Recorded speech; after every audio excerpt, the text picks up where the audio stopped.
¿Qué pasa, compañeros? ¿Cómo estáis? ¿Cuánto tiempo? Llevo unos días sin hacer ningún vídeo de estos del coche blog, de estos de opinión, porque estaba con la familia en la playa y bueno, ahora ya me vuelvo yo a Madrid a pasar unos días de Rodríguez porque tengo cosas que hacer y luego volveré a por Tres y los niños. Y ya os he contado que cuando yo estoy con la familia, pues yo no cuento estas cosas, o sea, yo no soy un influencer ni un youtuber. Yo produzco documentales y escribo libros y después utilizo el canal para comunicarme con los miembros de mi comunidad y contarles estas opiniones y que me conozcan un poco mejor, pero yo no hago fotos de lo que desayuno, ¿no? Y mucho menos de mi vida familiar, ¿no? Eso no es una cuestión que me interese, y desde luego la exposición pública cada vez va interesando menos, y yo creo que poco a poco iré desvaneciéndome y dejaré simplemente mi legado de documentales como Diario un Nómada o Motonómada, ahora en Amazon Prime, y los libros. Y de los libros, pues os quería comentar hoy un tema que me parece muy importante, que es el de la pobreza y los modos que tenemos de enfrentarnos a la pobreza del mundo desde el punto de vista ideológico. Y las dos, digamos, variables que hay, ¿no? Pero os quería hablar por una parte de lo que está aquí contado en el viaje de la Vuelta al Mundo en Moto, 640 páginas, un viaje completo, en solitario, un viaje que es el primero que hago yo grabándome para YouTube y empezando aquí mi carrera como productor audiovisual de una forma muy amateur. Aquellos vídeos que visteis es un viaje todo completo, entonces son distintas anécdotas. Y que es el viaje por África, mi primer libro de viajes, que es Un millón de piedras, edición 12+1, en homenaje a Ángel Nieto. Son dos libros que yo recomiendo mucho porque, aparte de que cuentan una gran aventura, yo creo que desde el punto de vista de los amantes de la subcultura del viaje en moto, de los viajes en general y sobre todo del viaje en moto, forman parte de los objetos de la parafernalia que se debería tener en todas las bibliotecas o en todas las casas de gente, de los que sois aficionados a este tipo de modo de vida. ¿Por qué? Porque independientemente de la historia que se cuentan ellos, esos libros son historia del motociclismo español, porque al fin y al cabo, como consecuencia de esos viajes contados en esos libros, yo he realizado algo que es historia en el motociclismo español, que ha sido meter una serie documental de viajes en moto en la radiotelevisión pública española. Hasta ahora nadie lo había hecho y yo lo he hecho, y eso, yo te guste o te caiga bien o mal, es algo que es incontestable, es un hecho histórico, es un dato empírico que hace que, independientemente, como os digo, de lo que contienen los libros, que son historias muy potentes, es un objeto que forma parte de la parafernalia del viaje en moto que se debería tener. Y este pack de los dos libros, con envío incluido dentro de la península, son 45 euros los libros y te llegan dedicados, o sea que de precio está súper bien. Pero dejando aparte el consejo comercial, en estos viajes, ¿qué es lo que yo he aprendido fundamentalmente?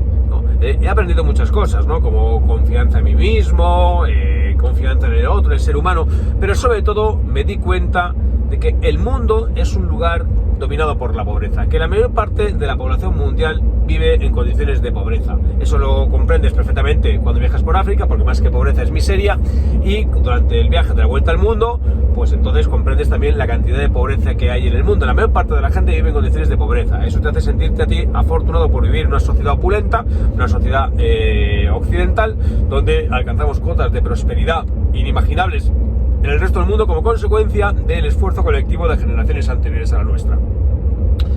Pero darte cuenta de que la gente es pobre también te hace darte cuenta de una realidad, y es que esa realidad es que la pobreza no es ni sinónimo ni por tanto causa legitimante de la criminalidad ni el terrorismo. Es decir, los pobres no son criminales por ser pobres, ni son terroristas por ser pobres, ni son malos por ser pobres, sino que la gente vive en condiciones de pobreza, pero encuentra su dignidad, encuentra su forma de desarrollarse, de vivir, de ser feliz, de amar y de reír, y de auxiliar al que tiene todavía menos que.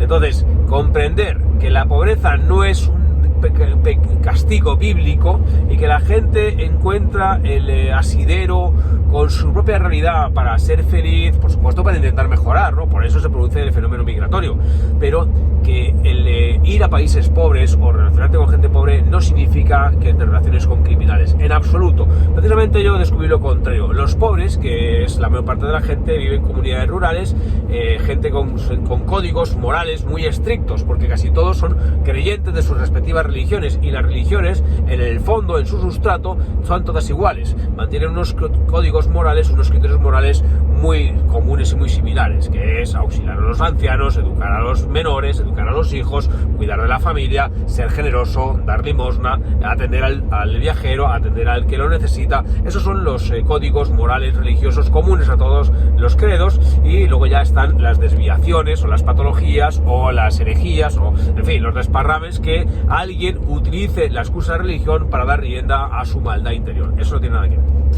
Pero bueno, con respecto a la pobreza que yo os estaba contando, lo cierto es que el mundo ha dado un enorme salto hacia adelante, no el de Mao, sino un verdadero movimiento de progreso, porque ha reducido la cantidad de pobreza en los últimos 50 años, ¿no? Pero aún así tenemos todavía mucha gente, más de la mitad de la población mundial, que vive en condiciones de pobreza. Y la pobreza se puede definir como no tener acceso a los bienes o servicios que se necesitan. Entonces, cuando nosotros hablamos de izquierdas o derechas y hablamos de ideología y tal, yo creo que muchas veces nos confundimos, no entendemos muy bien qué es lo que está sucediendo, es decir, cómo nos enfrentamos a la pobreza o al fenómeno de la pobreza, cómo intentamos paliarlo desde el punto de vista ideológico entre dos extremos, ¿no? Habría dos soluciones al problema de la pobreza, que serían, por un lado, la disminución de la desigualdad. Es decir, nosotros apreciamos que la pobreza significa desigualdad entre unos pocos que tienen mucho y unos muchos que tienen poco, y entonces entendemos que si nosotros acabamos o reducimos la desigualdad, estamos acabando con la pobreza. Y otros entenderían, la otra vertiente ideológica en el otro extremo, entendería que lo importante es la mayor producción de bienes y servicios, es decir, la mayor prosperidad, alcanzar mayor prosperidad, porque de modo general se reducirá la pobreza. Es decir, si creamos más riqueza, esa riqueza beneficiará a todo el mundo. Entre esos dos vertientes, entre esos dos pilares o esas dos alternativas, es en lo cual se mueven todas las soluciones ideológicas. Entonces hay vertientes radicalmente, digamos, de un lado, digamos, izquierdistas, que entienden que lo más importante es reducir la desigualdad por todos los medios, y eso sin tener en cuenta cómo crear prosperidad, porque la prosperidad o la producción de bienes y servicios se va a producir de todas maneras, como una especie de fenómeno natural. Y el otro extremo, digamos, el liberalismo a ultranza, sería el no me preocupo de cómo se reduce la desigualdad, porque creando mayor prosperidad, la mano invisible hará que esa prosperidad se reparta por igual. Es decir, que beneficiará a unos, pero también beneficiará a la mayoría. Beneficiará a unos pocos, pero a la mayoría también. Claro, entre esos dos extremos están las políticas intermedias, que entienden que priorizando el desarrollo económico, la prosperidad económica, pero atendiendo a medidas correctoras de la desigualdad, haremos que la sociedad sea más rica y al mismo tiempo más igualitaria. Entonces, dentro de al aceptar las dos posibilidades, pues en función de que primemos una u otra tendremos orientaciones ideológicas diferentes. Pero no nos engañemos, esas son las dos recetas que hay: reducir la desigualdad a toda costa o aumentar la prosperidad a toda costa, y entre medias soluciones digamos de centro. Y cómo prioricemos una u otra alternativa, entonces nos estaremos moviendo más hacia el liberalismo democrático, social, o hacia la socialdemocracia, en fin. Pero esto es en el fondo toda la cuestión. Entonces tenemos que saber exactamente qué es lo que estamos opinando, porque la propaganda nos trata de generar respuestas automáticas a cualquier tipo de cuestionamiento en función de la receta que se nos hayan metido. Pero tú tienes que analizar si en realidad eso te lo crees o no, en función de cómo se te haya educado. ¿Y por qué es importante este libro, ¿no? Por ejemplo, 1 millón de piedras, porque este libro relata, además del viaje en moto, relata dos casos muy paradigmáticos de cómo a veces el intento de de reducir la desigualdad a ultranza o como receta maximalista, no provoca desarrollo económico ni bienestar general, sino todo lo contrario. El primer ejemplo sería uno que sucedió en los años 70 en Uganda. Yo conocí la realidad de Uganda como consecuencia de haber viajado a Kenia y ir al lago Victoria y hacer frontera con Uganda. Uganda y Kenia socialmente son bastante parecidos en el sentido de que fueron colonias británicas ambas. Fueron además países donde se produjo la descolonización más o menos a la vez y donde como consecuencia del colonialismo británico se introdujo una etnia exógena, extranjera, que es la de los hindúes, los de la India.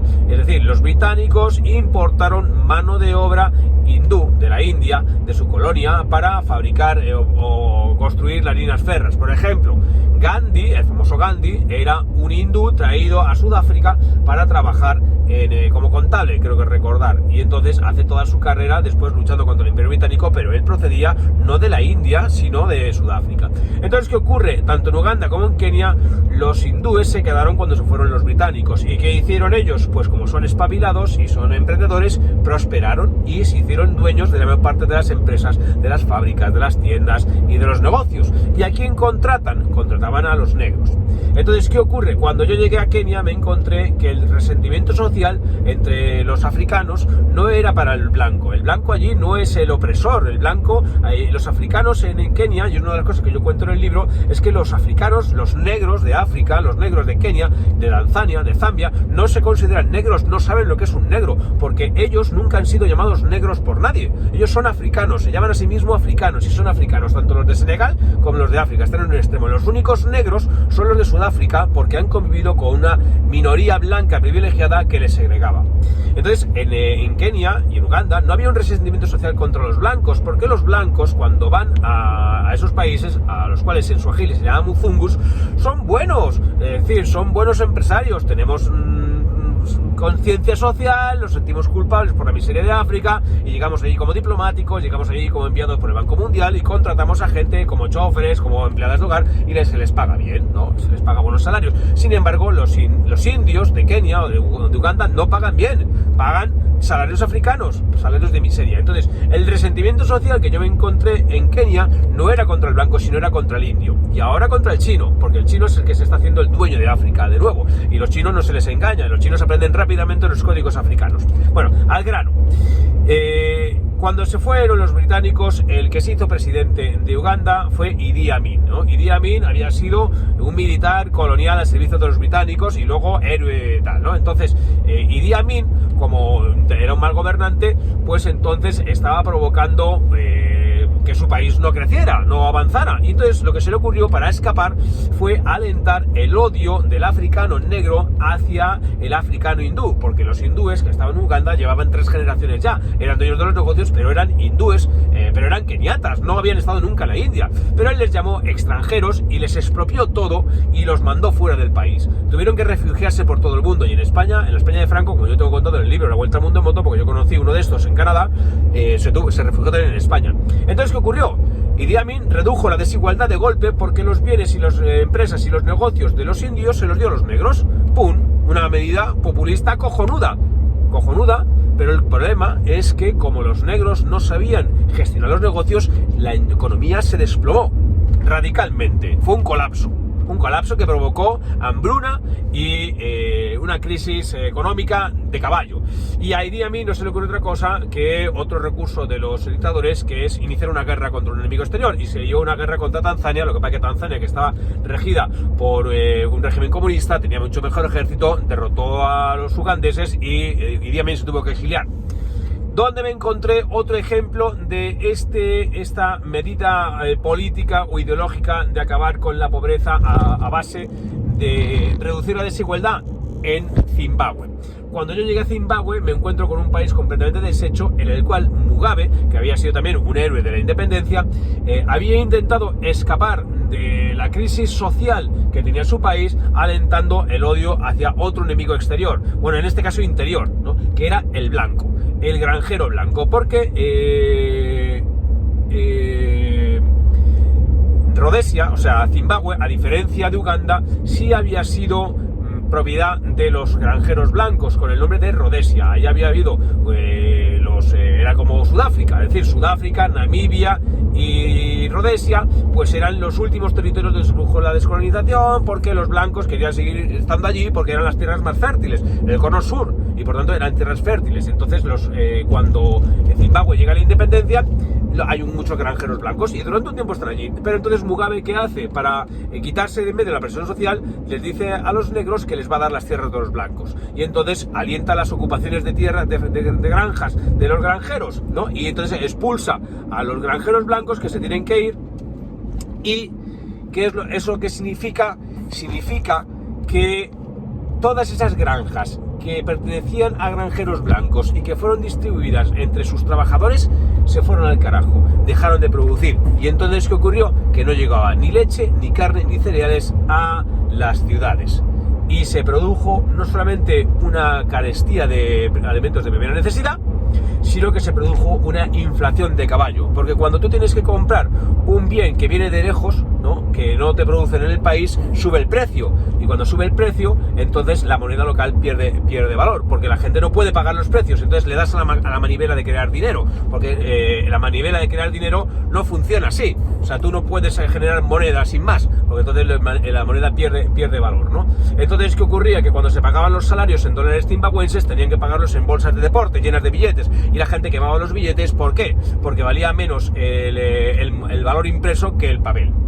Cuando yo llegué a Zimbabue me encontré un país donde la moneda que funcionaba era el dólar estadounidense. ¿Tú te puedes creer en África un país que funcione con dólares? Es inviable, es del todo punto inviable. O sea, el desastre económico que se produjo como consecuencia de estas políticas extremistas que perseguían reducir la desigualdad manu militari y sin coste, pues tienen consecuencias devastadoras. Entonces, se ha entendido, o ya se tiene, digamos, la gente más o menos pensante se da cuenta que para reducir la pobreza y al mismo tiempo reducir la desigualdad es indispensable que se siga creando prosperidad. Y la prosperidad, la riqueza general, se aumenta mediante la mayor producción de bienes y servicios. Pero aquí entramos en otro debate del cual ya hablaremos otro día. Porque entonces, ¿cuáles son los bienes y servicios que tenemos que producir?